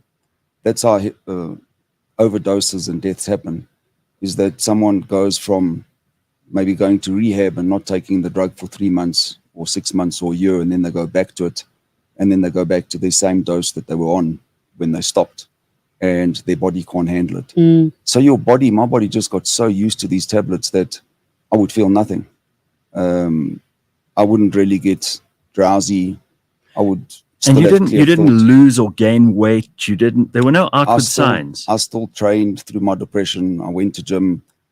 I'm very consistent in whatever I do. And I think it was my consistency that actually pulled me through. Yeah. Because you wake up in the morning, and if you think about waking up totally depressed, like you don't want to do anything, and you got to like will yourself to put your socks and your underpants on and just get going in the morning.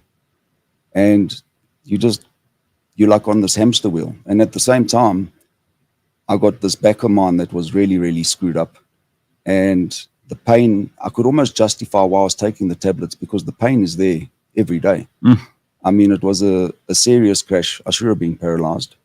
I fractured my T7, broke 14 ribs, punctured both lungs. I've had multiple spinal fusions, multiple operations in the States.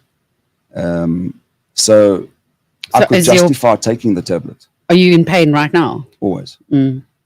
Antonio, do you think that being in this situation with money, and this is going to be a controversial point of view for some people, but it's almost worse because you can afford to get as much of the drug as you need legitimately. You can afford the operations and everything else that keeps you going.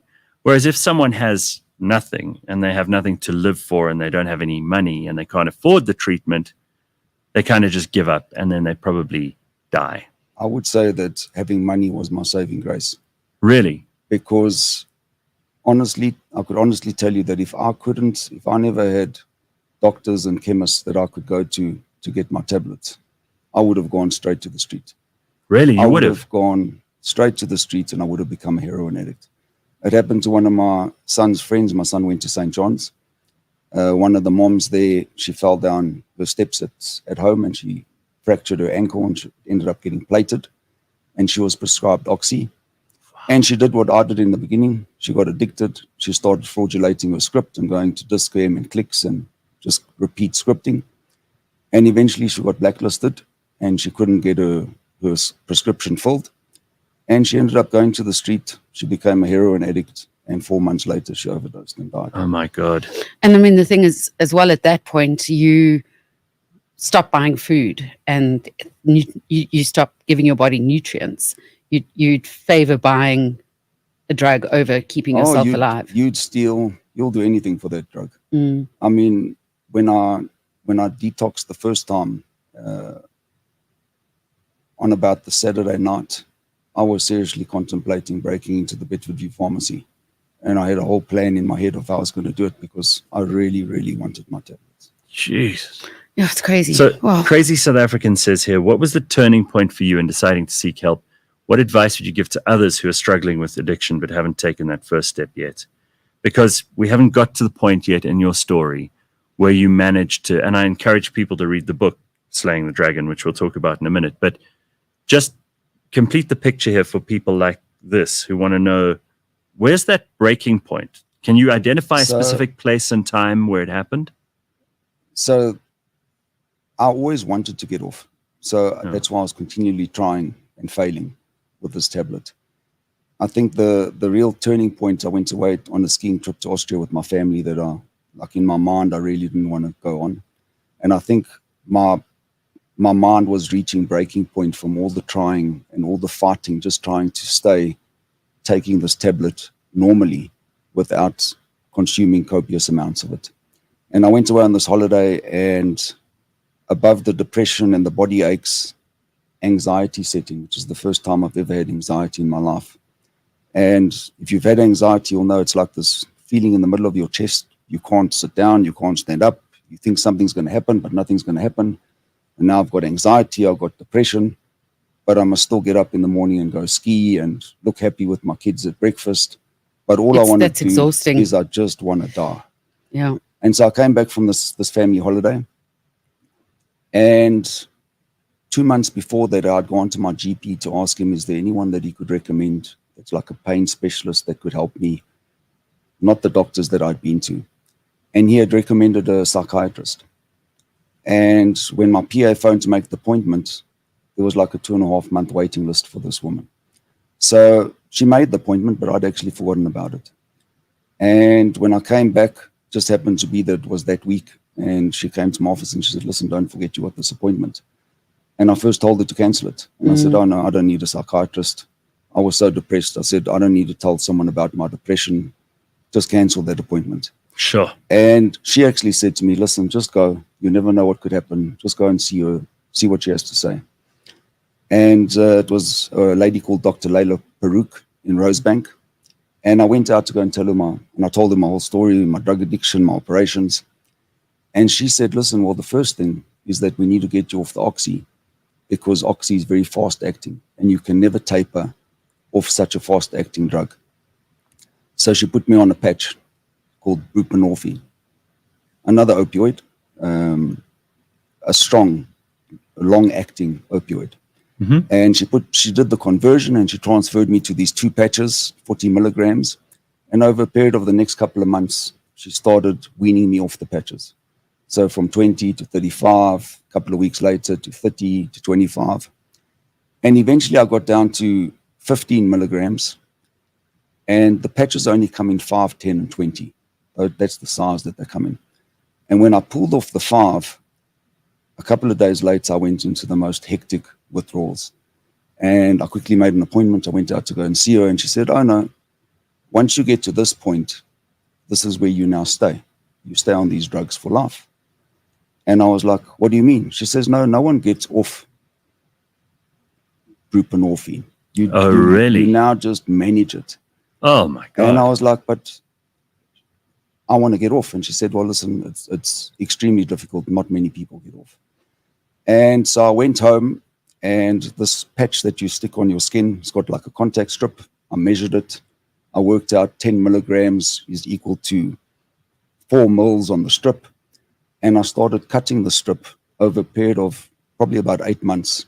I managed to wean myself off the drug myself. And that was without medical help?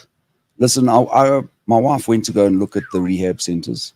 The problem is that they would put me back onto what I was already taking. No, Right. So that's. So you did this the all on solution. your own? Yeah.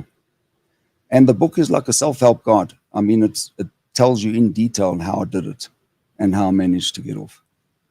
And is it something that doctors wouldn't recommend? They don't even know about it. I can tell you. So Wow. if you know how, and I mean, I've become an expert on opioids, but buprenorphine is such a strong opioid that when it attaches to your pain receptors, no other opioid can work. No morphine, no oxycodone. So if you're on that drug and you go in for an operation, which is what happened to me in my first operation in the States, none of the painkillers that they give you work. So I went in for my first op where they replaced my vertebra, took out one of my ribs, and it was an 11.5-hour op, and I woke up and I had no painkillers. Doesn't matter how much morphine they gave me, none of it was working. And doctors in South Africa are prescribing the patch for pain and oxy. So the one is countering out the other. They don't even know what they're doing. Doctors are ignorant. They don't really know about these drugs. I'm absolutely astonished at the way that you went through this and did it all on your own. I think it takes a huge amount of willpower. It obviously takes a massive amount of kind of swallowing the pain, because you have to, right? That's not, you said you're in pain right now. It's not going anywhere. The psychiatrist helped. The change in She medication. got me on the right path. Right. And the change in medication helped. But ultimately, it comes down to how much do you want this? Yeah. I mean, there's somebody who says here in the comments, there are so many functional addicts out there, it's actually scary. I wonder how many people are on painkillers every single day, and they just don't see a way out. Like the psychiatrist said to you, this is where we keep it now. You're just going to have to manage this. I mean, when I was trying to taper off and get off the Suboxone, which is this little tablet that you take under your tongue, because it doesn't come in different sizes, the one doctor told me to start filing it with my wife's nail file and just file a little bit off every day, which I thought was a good idea, and I thought it was working. And all of a sudden, I started getting depressed. And so I went to make an appointment with a psychiatrist. And I mean, they prescribed me SSRIs, serotonin reuptake inhibitors, antidepressants. And I mean, as you go to a doctor, they're just going to prescribe you tablets. I think the biggest thing that I've seen since I released the book is how many people have come up to me that are addicted to something, whether it's benzodiazepines, it's antidepressants, it's sleeping tablets. Yeah. Everyone, there are a lot of people that are addicted to something and have got no way out. And I think in South Africa, it is becoming a real epidemic because we don't realize that this drug is now here in South Africa in a really, really big way. And it is the go-to painkiller in South Africa at the moment. Spongo Kuhle says, stories like this make you embarrassed about our healthcare industry. We can do so much better. And Bitcoin Bit says, Yara, the Soak's pain tolerance should be through the roof. So you obviously, did you ever do any drugs before this, like recreationally? I've smoked weed. And it doesn't even compare. No. Totally different thing. No. I don't smoke, I don't drink. You don't drink at all anymore. So you are substance free at the moment Yeah. in every way. It's a total cold turkey. You don't even think about it anymore. Is there a trigger that could ever get you back into that kind of behavior? I don't think so, because the short-term gains of taking that tablet are really not worth what comes afterwards.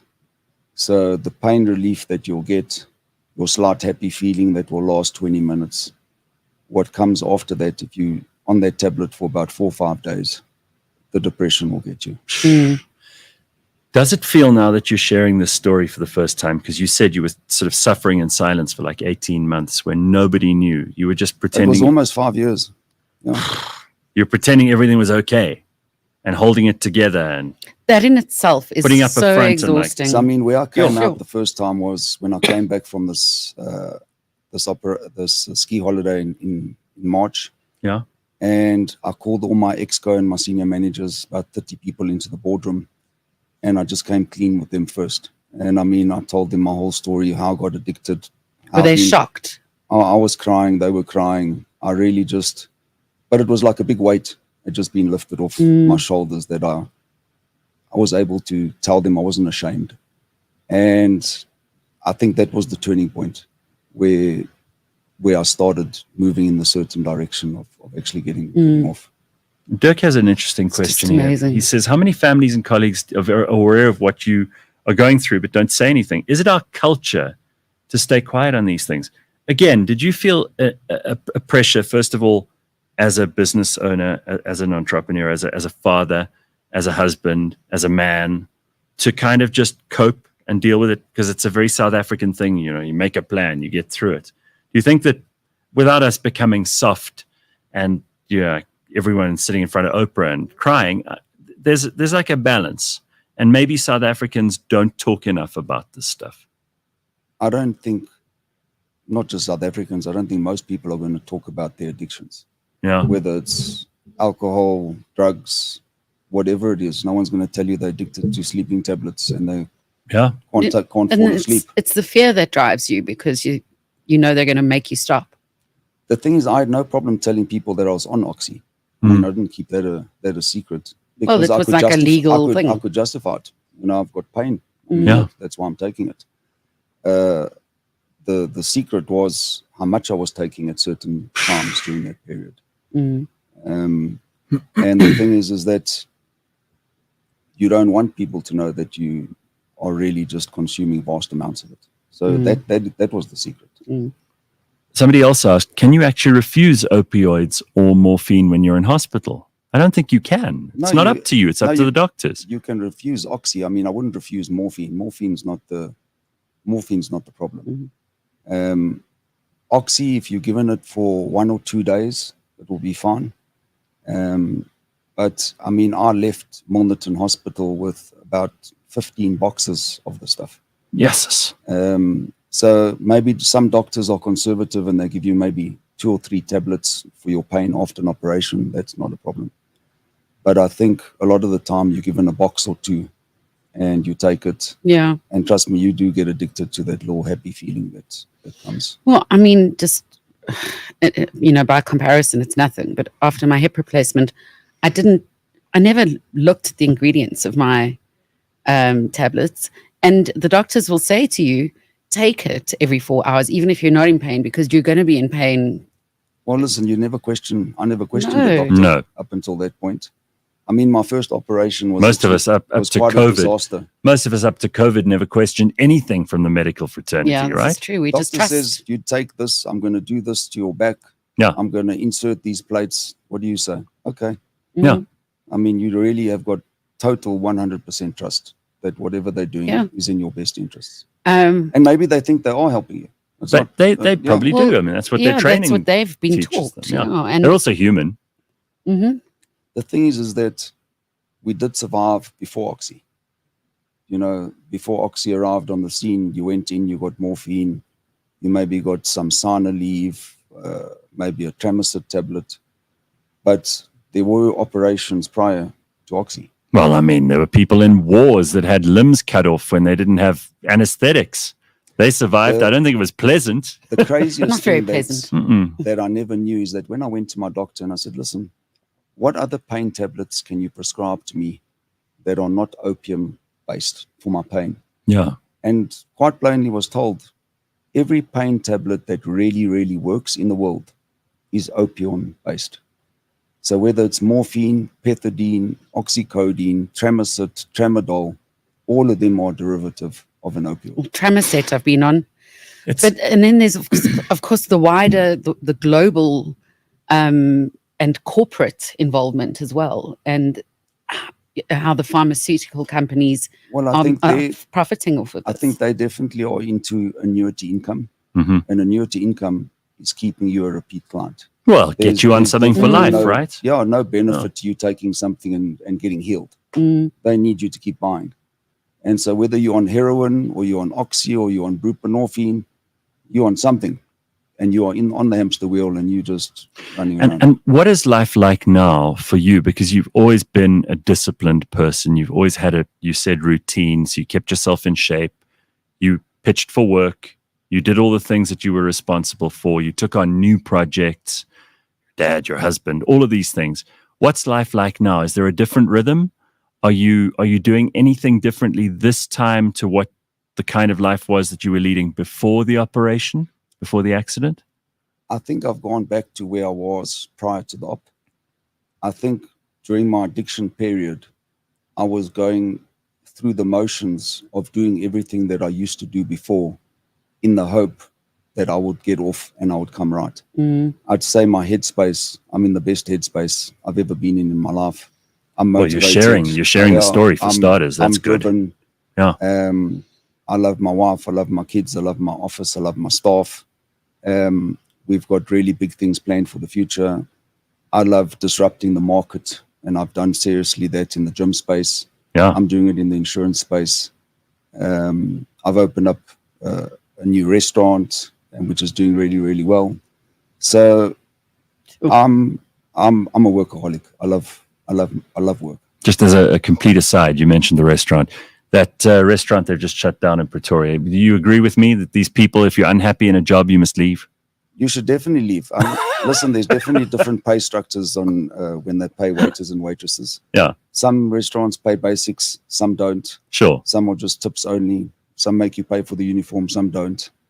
You can definitely find really good restaurants that will look after. But you choose to be. You choose to stay. Right. Exactly.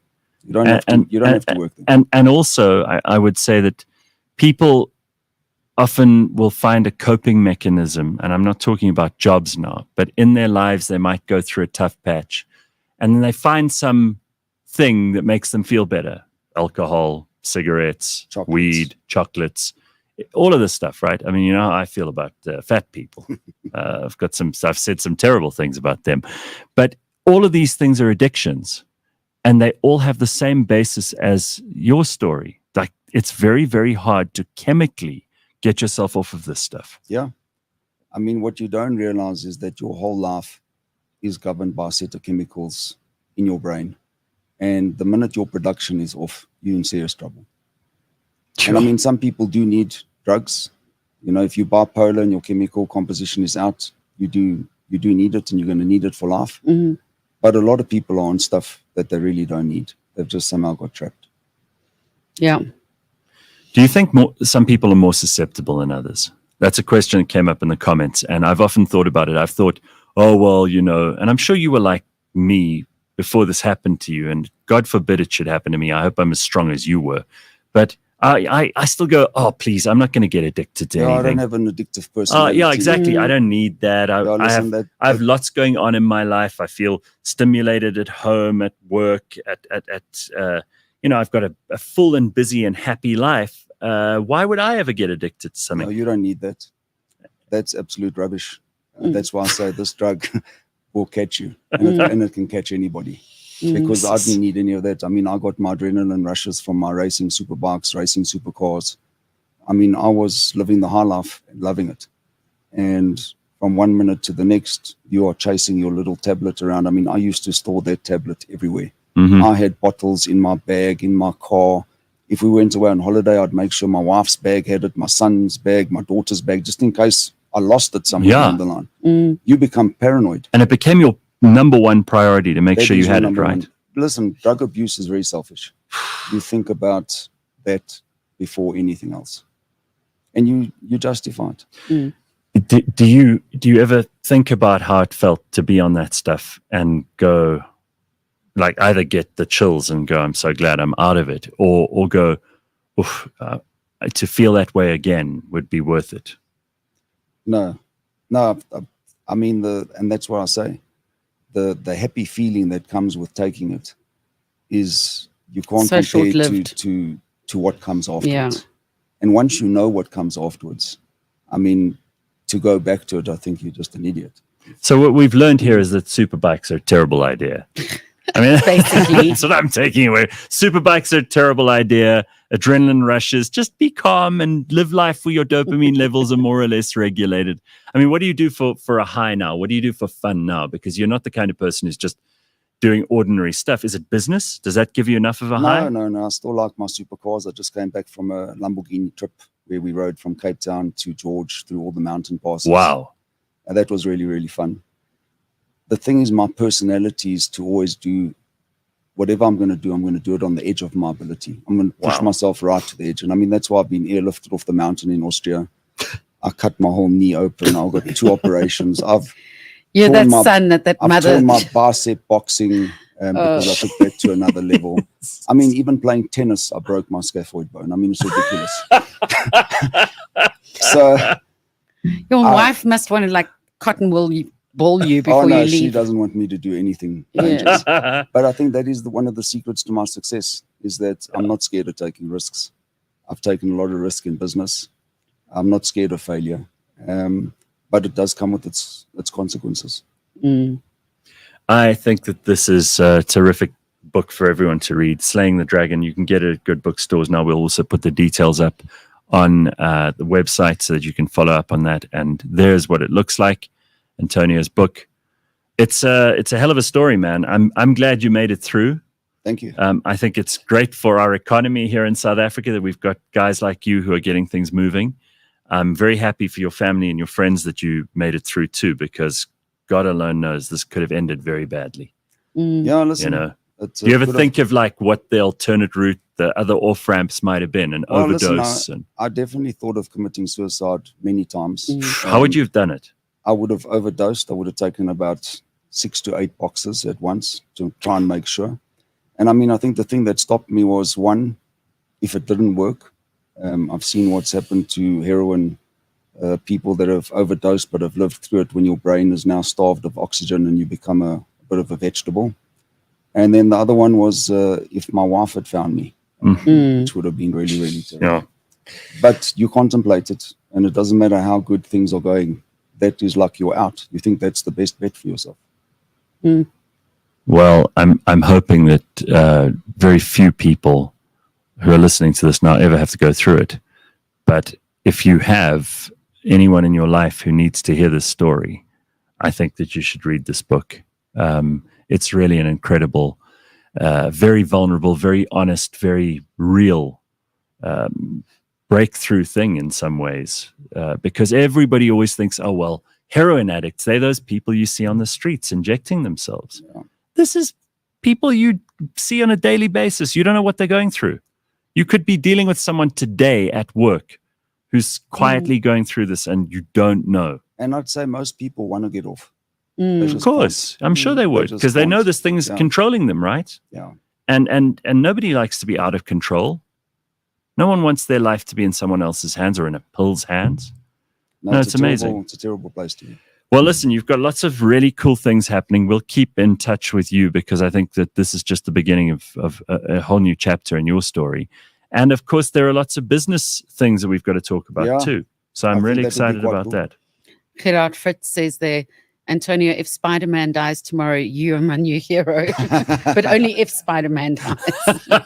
Yeah, and listen, I do have to give credit to Melinda as well. She's an incredible awesome. writer. She's written some amazing books. She has understood addiction from Yeah. every direction, and I think she's a very, very smart person to have Well, listen, encountered. I don't know waited- how did you meet her? I waited a year.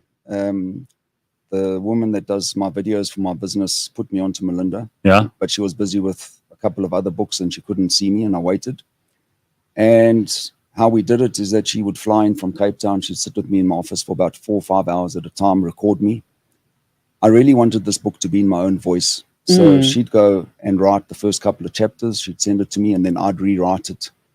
So it was a really collaborative effort putting this book together. But it took me about a year to write it. Yeah. And I decided to write it while I was still getting off the drugs. So I was in my weaning off phase with the patch. But I was that convinced that I was gonna come off. One last thing. Were there any people who were not supportive, who you thought were a bit judgmental, who maybe had a really bad attitude to you owning up to this and confessing everything and writing the book? And I haven't been told it, but I'm sure there are a few, but they won't say it straight to my face. Probably. no, those are the kind of people that you Those are rotten people. They're happy for you to keep lying to them, right? Yeah. No. Yeah, listen, I think definitely struck a nerve with a lot of people where, and that's why I say I've had where people feel safe that they can come up and talk to you about their own problems. It's amazing how many people are going through their own struggles. And people whose kids are on stuff. Yeah. You know, that must be the most horrible thing of all, because as a parent, you're watching your child spiral. What you don't realize, it's probably some of the most successful people are the ones that have got some of the biggest problems. They're just hiding them. There we go. Well, that's why your story is so unique. So thank you, Antonio. Thanks very much, It's a great guys. That pleasure was to awesome. spend time with you. And yeah, I'm really pleased you've written this book. I'm pleased that we've got to hear a bit of the story. And yeah, great comments here. People just absolutely loved this. So I think Arthur says, tip of the iceberg, shows how deep in the shit South Africa is, and no one doing something about these drugs in this country. I mean, I think the street drug problem is probably way worse, but there's some like veneer of acceptability about drugs when they're given to you by a pharmacy. Then Then it's it's okay, yeah. And everybody goes, oh, well, this is fine. There are enough doctors and pharmacists involved here, so Yeah. shop. I But can't just be in remember, trouble. you can buy cigarettes and alcohol as well, and those can be deadly. Right. They are. All right, well, there's the high note that we can leave it on, is you can beat this stuff. You just have to be as extraordinary as this man over here is. So you know what? Prove that you are. It's a life worth living. So there we go. Thanks, everybody. That's all we got time for this morning. We will catch up with you on Wednesday back here. Enjoy your public holiday tomorrow. Be good. If you're not, take photos.